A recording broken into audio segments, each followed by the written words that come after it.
Mamlakatimiz o'z mustaqilligi yillarida jahonda o'z nomi, o'rni va mavqeiga ega bo'ldi.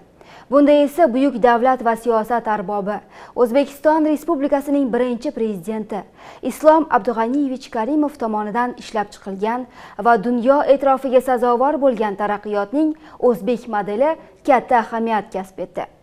Shu kunlarda telekanalimiz ijodkorlari tomonidan tayyorlanayotgan telemahsulotlar ham aynan ushbu ulug' insonning vatanimiz oldidagi beqiyos xizmatlari madhiga bag'ishlangan.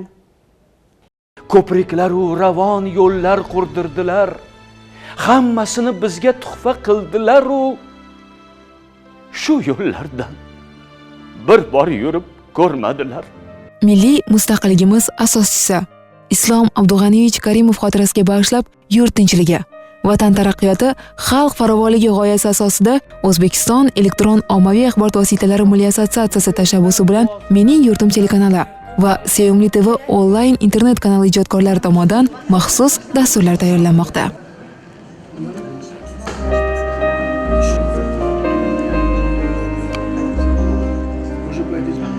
Ulug' rahbarimizning vatanimiz taraqqiyoti yo'lidagi xizmatlarini aks ettiruvchi ushbu telemahsulotlarni yaratish jarayonida xalqimiz ardog'idagi taniqli san'atkorlar ham faol ishtirok etishmoqda.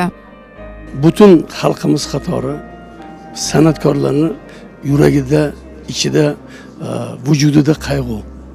Chunki prezidentimiz butun san'atkorlarni qo'llab-quvvatlagan. Mening yurtim kanalida prezidentimiz xotirlab qilinayotgan tadbirda ishtirok etayotganimdan mamnunman. O'zbekiston Respublikasi birinchi prezidenti Islom Abdug'aniyevich Karimovdan bizga ozod va obod vatan meros bo'lib qoldi. Ha, aslida ularning beqiyos xizmatlarini qancha tilga olsak, shuncha oz. Zeroki bizning galdagi vazifamiz ular aytgan har bir so'z amali sifatida qo'lni qo'lga berib, birgalikda xuddi ular istagandek yuqori marralarni zabt etish. Shunday emasmi? Bizi yurtimiz, bizi xalqimiz bunaqangi kunlardan mardonavor chiqib olamiz.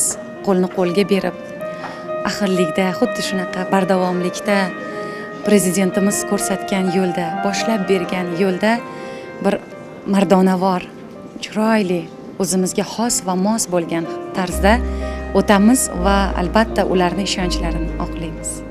Maxsus dasturlarni sizlar bilan ulashishda davom etamiz. Shunday ekan, telekanalimizni kuzatib boring.